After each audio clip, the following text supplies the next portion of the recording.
एक सुंदर सा गांव था, नाम था भोला नागोरी। उसी गांव में रहता था हमारा हीरो राइस्टार, एक भोला भाला मिडिल क्लास लड़का, लेकिन दिल का बहुत बड़ा। गांव में हर बुजुर्ग को देखकर झुककर नमस्कार करता। सब उसे पसंद करते थे, लेकिन उसे पसंद थी प्रिया। बचपन से ही दोनों एक दूसरे को चाहते थे। राइस्टार का एक खेत भी था गांव के बीचों बीच। उसी खेत में उसने मेहनत से फसल लगाई थी। उसका सपना था फसल बेचकर पैसे कमाएगा और एक दिन प्रिया से शादी करेगा। राइस्टार का एक और दोस्त था ज्ञान भाई, दूसरे गांव में रहता था, बहुत अमीर घर से था। उसके दादाजी के परदादाजी तक सब अंबानी जैसे थे, लेकिन फिर भी ज्ञान भाई उसका जिगरी यार था। तीनों मिलकर हमेशा साथ रहते, घूमते, खाते, हंसी मजाक करते थे। फिर एक दिन राइस्टार और प्रिया की शादी तय हो गई। गांव में खुशी की लहर दौड़ गई, हर गली सज गई। शादी में पूरा गांव शामिल हुआ और ज्ञान भाई भी। शादी धूमधाम से हुई। शादी की पहली रात प्रिया ने घर में कदम रखते ही कहा, मुझे तबीयत ठीक नहीं लग रही, उल्टी जैसा लग रहा है, मैं दूसरे कमरे में सो जाऊंगी।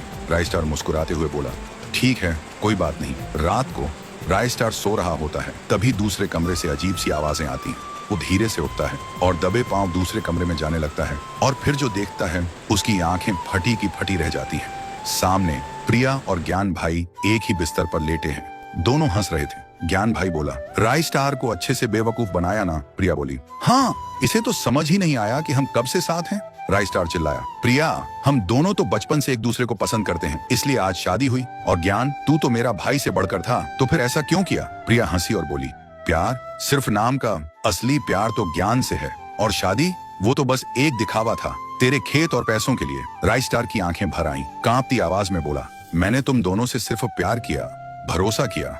ज्ञान भाई मुस्कुराते हुए बोला, और हमने उस प्यार को बेच दिया अपने फायदे के लिए। और तभी प्रिया ने उठाई एक छुरी और राइस्टार पर वार कर दिया। राइस्टार चिल्ला भी नहीं पाया, उसी वक्त उसकी मौत हो गई। ज्ञान बोला, अब ये कभी वापस नहीं आएगा।